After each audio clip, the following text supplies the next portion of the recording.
Thank you, Danica. Good evening, everybody. First, I'd like to say, Father Fran, thank you for opening up the facility here in a beautiful church, and thank you for your presence here today. And Father Anton, it's great to see you. Hopefully, it looks as if retirement is very well for you. So it is so wonderful to see you as well, and all of the other members of the clergy who are with us here today. Mayor Leckie from Kosova, it's wonderful to have you with us, and our distinguished guest from Kosova, as we're here to celebrate a great celebration, which is the 4th anniversary of the independent Republic of Kosovo.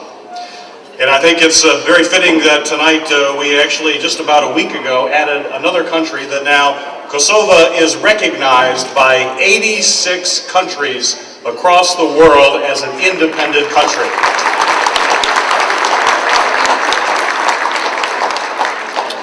I'm a proud member of the Albanian caucus in the United States House of Representatives. And as Danica mentioned, last year I had the privilege of visiting Kosovo and Albania on a trip there. And as I traveled throughout the country, both in Albania and Kosovo, we were frequently being interviewed by folks and were introduced in front of crowds. And the one thing that made me the most proud as I stood before those crowds, either in Albania or Kosovo, was that I could say that I'm very proud to represent an incredibly vibrant Albanian community in the greater Detroit area. It is the best Albanian community in the entire United States. Wherever I went, I saw the Albanian flag being displayed very proudly by the Albanian people. And almost, it seemed as if just about every case, right next to the Albanian flag, was a flag of the United States of America as well.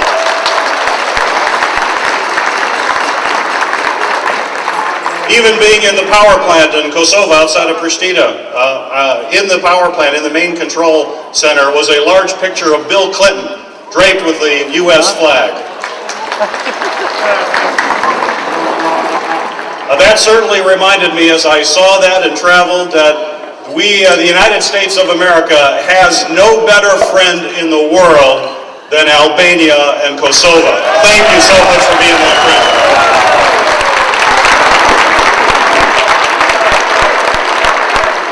When I was there, I had the opportunity to be there for a special ceremony opening up the new motorway, the Kosovo motorway, which goes from Pristina to Tirana. Incredible road. Cut through the mountains. We did that trip in about 2 hours. I understand that it is a trip that I'm sure all of you would know would take 10 hours or more. Now that can be done in 2 hours. It is going to be an incredible economic development boon for Kosovo. I was proud to be there for the grand opening of it. Was proud of the American contributions as well and some of the engineering that went into that road. And as I traveled throughout Kosovo, you could see the economy coming forward, moving forward and growing. And although I was very encouraged by that, I was also very troubled by what was happening in the northern border. As you are well aware of, with Serbian incursions on the northern border and the blockades were going on as I was there, as they were there, Serbian officials were hiring children and women to be on these blockades, making it very difficult for KFOR to move those blockades open. And I think that one thing that's very clear is that we see what has been happening on that northern border. And one thing that I'm very firm in my commitment as a member of the United States Congress is that Kosovo has the right to defend her borders and to enforce those borders, and she cannot have the interference of the Serbian government to do that. And if it's necessary for us to strengthen KFOR and put more soldiers there to make sure that that border stays secure, I stand with that. Kosovo is a sovereign nation. She can defend her borders, and the United States will stand with her. I'm involved now in briefly an issue right now, which I think will have some major ramifications for Kosovo going forward. In fact, I talked to Secretary of State Hillary Clinton just last week about this issue.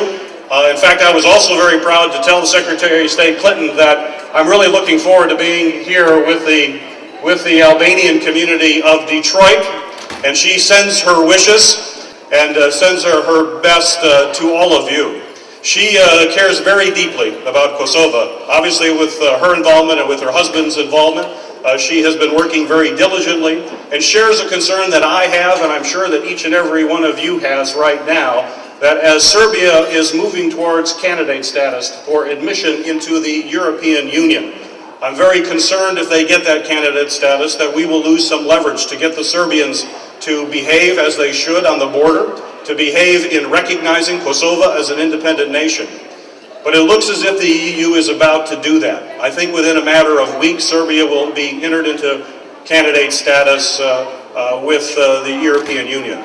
If that happens, and I think it will happen, I should say, when that happens, we have to be sure, and you have my commitment as a member of Congress, you certainly have Secretary of State Clinton's commitment, that we will work very closely with the government of Kosovo to make sure that Kosovo also gets something out of that deal.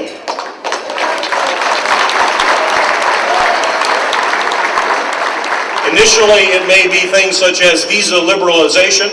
I think it is outrageous that Kosovo is one of the few countries in Europe that does not have that right now. The people of Kosovo should be able to travel freely throughout Europe. We need to liberalize those visa regulations that prevent that. There also needs to be more trade agreements or a trade agreement between Kosovo and European Union as well. There's going to be some very, very difficult decisions that are going to have to be made by the government over the next 3 weeks, particularly if that candidate status happens. But I just want to let you know, certainly as your friend and as someone who cares very deeply about your community, that I will work very closely with Secretary of State Clinton and other folks that are working on this issue. And I will assure you, from my contacts with the Secretary as well, Albania will have no stronger friend when it comes to the relations and working with the European Union than the United States government. Congratulations for the 4th anniversary. I think that also I would be remiss if I would just not mention that the Albanian folks in Montenegro cannot be forgotten, that we make sure that they also have their rights to be able to exercise their freedoms, to exercise their voice as Albanians in those countries. Again, thank you for allowing me to be with you again in this celebration, the 4th celebration of many more. Thank you for your friendship. Thank you for making me part of your community. God bless you, God bless Albania, and God bless the United States of America.